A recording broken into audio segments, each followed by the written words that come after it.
गुरुजी राधे राधे। हम्म। गुरुजी हम लखनऊ से आए हैं, आपकी मेरी बेटी है, इसके साथ हाँ यही मेरी देख रेख करती है, ये मैं चल नहीं पाती हूँ। मुझे ये व्हील चेयर लेके लखनऊ से हमें लेके आई है यहाँ। वाह, सुंदर। अब हमें कोई दिक्कत नहीं है। मेरा एक प्रश्न है, मेरा प्रश्न ये है कि दीपावली में जो गणेश लक्ष्मी खरीदे जाते हैं, उनके लिए ऐसा कहा जाता है कि पुराने लक्ष्मी गणेश घर से बाहर कर दिए जाते हैं, नए रख लिए जाते हैं। तो एक बार उनकी पूजा करें, उसके बाद घर से बाहर कर दे, ऐसा क्यों? क्या अशुभ होता है? नमस्कार मित्रों, देखिए किस तरह इस दादी माँ ने गुरु अनुरुद्ध आचार्य महाराज जी से सवाल किए कि गणेश महाराज और माता लक्ष्मी को पूजा के बाद घर से निकाल देना चाहिए। तो देखिए फिर किस तरह से गुरु जी ने इन दादी माँ का प्रश्नों के उत्तर दिए और किस तरह से इन दादी माँ को बताया कि हमें किस तरह से पूजा करनी चाहिए और किस तरह से अशुभ नहीं होता। इनका विसर्जन करना पहले चाहिए। क्या होता था ना, मिट्टी के लक्ष्मी गणेश बनते थे। जी तो माटी के लक्ष्मी गणेश की पूजा कर लो, फिर जी। माटी के लक्ष्मी गणेश जी का विसर्जन कर देते थे गमले में, जी फिर उसमें तुलसी लगा देते थे। जी। तो हर साल नई लक्ष्मी और गणेश ले लेते थे। हाँ तो ऐसी मान्यता है कि हमारे घर नया नया धन आता रहे, जी जो है वो तो है ही। जी तो नया नया इसलिए हर साल तो जो लक्ष्मी गणेश जी हैं, जी यदि आपके घर में धातु की लक्ष्मी जी है, जैसे सोने की, चांदी की जी या अष्ट धातु की जी। लक्ष्मी गणेश हैं, हाँ, तो हाँ। फिर लेने की जरूरत नहीं है उनकी। बट जो मिट्टी की मूर्ति है, माटी की, जी। वह एक बार जब पूजा होती है ना, तो पूजा होने के बाद उनका पहले आवाहन होता है, फिर उनका विसर्जन होता है। जी तो मिट्टी की मूर्ति केवल उतनी देर के लिए होती है जितनी देर के लिए हमने पूजा के लिए स्थापित की। अब स्थापित पूरी हो गई, उनकी विदाई हो गई, जी। तो वो मिट्टी मिट्टी है, फिर उसे गमले में डाल के तुलसी लगा दीजिए। तो हर साल नई मूर्ति लेना हर साल ना जरूरी है? इसलिए होता है ना, यदि धातु की है तो कोई दिक्कत नहीं है। माटी में एक बार आवाहन हो गया और एक बार विसर्जन हो गया, फिर उनमें दोबारा आवाहन नहीं हो सकता। और गुरु जी एक बात और है, मेरी बेटी मेरी बहुत सेवा करती है, आपको कुछ गिफ्ट देना चाहती है। ठीक है, बहुत सुंदर। बेटी के लिए ताली बजाओ कि अपनी माँ की सेवा करती है, अच्छी बात है। जय श्रीमन नारायण गुरु जी। दासी कल्याणी का प्रणाम स्वीकार कीजिए। खुश रहिए। हाँ गुरु जी, हम 2019 से आपकी कथा सुन रहे हैं। हाँ, ले लो, बोलो। 2019 से कथा सुन रहे हैं, 3 साल हुए हमको कथा सुनते सुनते। और जब प्रश्नोत्तरी में रोज देखते थे, रोज यूट्यूब पे भी सुनते हैं और टीवी पे भी कथा सुनते हैं, तो लगता था कि हम कब जाएंगे यहाँ। और गौरी गोपाल भगवान तो हमारे ऐसे आंखों में ही बस गए हैं पूरे। उनको देखते थे रोज तो आंखों में से आंसू निकलते थे, और फिर रोज ऐसे सुनते थे। और हमारे हस्बैंड जो है वो प्रोफेसर है, तो इनको टाइम बिल्कुल भी नहीं मिलता, मॉर्निंग को जाते तो इवनिंग को ही आते हैं। तो अभी बीच में पता नहीं एक दिन आए हैं और अचानक ही बोला कि रिजर्वेशन कब करना है वृंदावन का। तो हमें ऐसा लगा कि सपने जैसे ही लगा पूरा। हम सोच भी नहीं सकते कि ठाकुर जी ने कैसे महिमा की हम पे। और हमने एक बार यूट्यूब पे भी क्वेश्चन डाला था, लेकिन आपने उत्तर नहीं दिया था। तो हमारे बताइए क्या प्रश्न है। हाँ, तो आप भजन में बोलते थे अजामिल और कनिका को तारे।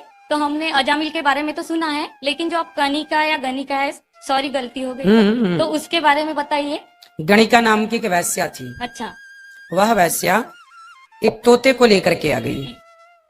वह तोता अपने घर में रखी। हाँ।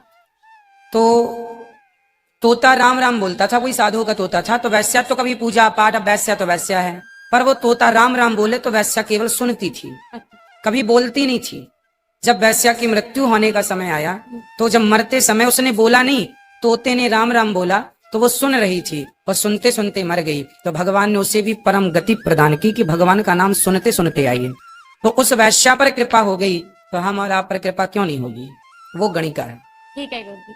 गुरु जी, दूसरा प्रश्न ये है हमारा, दूसरा प्रश्न ये है कि किसी भी हम हिंदू सनातन धर्म से है, माइक पास। हाँ हिंदू सनातन धर्म से है, तो हमें दूसरे धर्म में शादी नहीं करनी चाहिए कि दूसरे जाति में शादी नहीं करनी चाहिए? ना तो दूसरे धर्म में, ना तो दूसरी जाति में। हाँ, तो इसी से रिलेटेड एक क्वेश्चन, मेरे कंफ्यूजन जो था वो क्लियर करना चाहती हूँ कि आप बोलते हैं कि ब्राह्मण, क्षत्रिय, वैश्य, शूद्र, ये 4 व्यवस्था है, और ये भगवान श्रीमन नारायण के एक ही अंग से चारों का जन्म हुआ है। मुख से ब्राह्मण, हाँ, भुजा से क्षत्रिय। तो ये व्यवस्थाएं है, और ये जो जाति है ये मनुष्य ने बनाई है।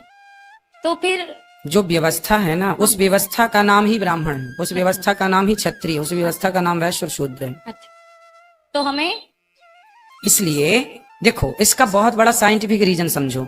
ब्राह्मणों का विवाह ब्राह्मणों में इसलिए होना चाहिए क्योंकि ब्राह्मण की बेटी ना बचपन से ब्राह्मणों के रीति रिवाज जानती है। यदि वह क्षत्रियों में चली गई तो क्षत्रियों के रीति रिवाज अलग होते हैं, खान पान रहन सहन, तो वो वहां पे कंफर्टेबल नहीं रहेगी, है ना। ब्राह्मणों की बेटी है तो ब्राह्मणों का जानती है कि यहाँ क्या करना है ना। इनके पूजा कैसी है, पाठ कैसी है, लहसुन भी प्याज भी नहीं खाती वो। और किसी और के घर चली जाए तो बकरा कट रहा है, मुर्गी बना रही है, तो वो मुर्गी मछली खाने वाली ब्राह्मण की लड़की महीने 2 महीने तो ठीक रहेगी कि चलो भाई पति है, नई नई शादी है। जब जीवन गुजारना है ना तो फिर वो गवाही नहीं होगी अंदर से। आपने कभी मांस नहीं खाया पर आपको कोई परोस दे मांस तो आप कैसे खाएंगे, और आपका पति खाए मांस तो आप कैसे उसके साथ जीवन गुजारने का सोच सकते हैं। तो विचारों का मिलना हो, शरीर का मिलना पति पत्नी नहीं है, विचारों के मिलने से रिश्ते होते हैं, शरीर के मिलने से नहीं। इसलिए जहां विचार मिले, इसलिए हमारे बुजुर्गों ने व्यवस्था बनाई कि भाई ब्राह्मण ब्राह्मणों में रहेंगे तो वो रीति रिवाज एक सी रहेगी, कोई चिंता परेशानी नहीं होगी, है ना। क्षत्रियों का क्षत्रियों में रहेगा, वैश्यों का वैश्यों में, ये एक व्यवस्था है। इस अब हम इसको तोड़े कि नहीं ब्राह्मण की लड़की जाके क्षत्रिय वैश्य शूद्र से विवाह कर ले तो व्यवस्थाएं बिगड़ जाएंगी। समझिए, जो संतान होगी उसे आप क्या नाम देंगे। अब हिंदू लड़की है, मुसलमान लड़का है, शादी हो गई, बेटा हुआ। अब माँ हिंदू है, बाप मुसलमान है, या माँ मुसलमान, माँ वो है, ये वो है, लड़का हुआ, बेटा हुआ, आप उसे क्या कहेंगे, हिंदू कहेंगे, मुसलमान कहेंगे। तो हमारे हिंदू सनातन धर्म में ऐसे बहुत से हिंदुओं में बहुत से कास्ट है, यानी बहुत जातियां हैं। तो फिर हिंदुओं के तो हिंदू वो में जाति व्यवस्था ना आपके पूर्वज तय करते हैं कि हम ब्राह्मण हैं तो हमारा किन में विवाह हो सकता है। क्षत्रियों का किन, क्षत्रियों में क्षत्रिय के भी प्रकार होते हैं, ये चौहान हैं, ये वो हैं, बहुत सारे होते हैं ना। तो उनका ये वो आपके खानदान में परंपरा होती है ना, भाई बड़े बुजुर्ग बताते हैं हमारा विवाह किससे हो सकता है, तो वो बड़े बुजुर्गों के पास बैठने से यही तो ज्ञान मिलता है। तो कुछ परंपरा के ज्ञान लेके रखना चाहिए।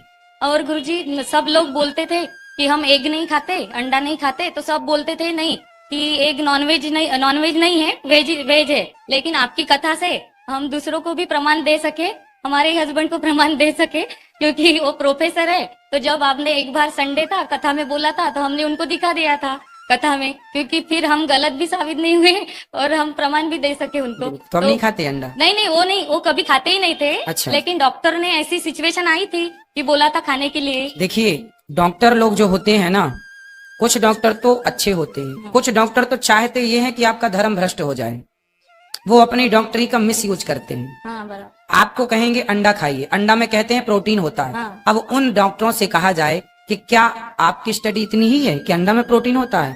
आपको उनको बताना चाहिए, डॉक्टर साहब आप कम पढ़े हैं, ज्यादा पढ़ते तो ये पता चलता कि सोयाबीन नाम का एक की फसल होती है किसानों के यहाँ, अंडे से कई गुना ज्यादा प्रोटीन उसमें पाया जाता है, दालों में प्रोटीन पाया जाता है, दूध में प्रोटीन पाया जाता है। हम प्रोटीन ही लेना है बॉडी को, तो अंडे से ना लेके हम दूध से ले लें, फलों से ले लें, जहां प्राप्त है। भाई बहुत सारे स्रोत ईश्वर ने दिए हैं, हम उनका ही उपयोग करें। पर कुछ डॉक्टर हैं जो केवल खुद तो बिगड़े हैं, खुद तो खाते हैं मांस, औरों को कि हम तो खा रहे हैं, तुम भी भ्रष्ट हो जाओ।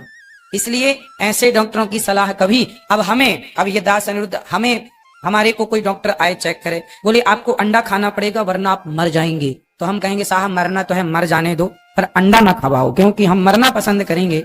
हम किसी जीव की जो नहीं खाते वो नहीं खाएंगे।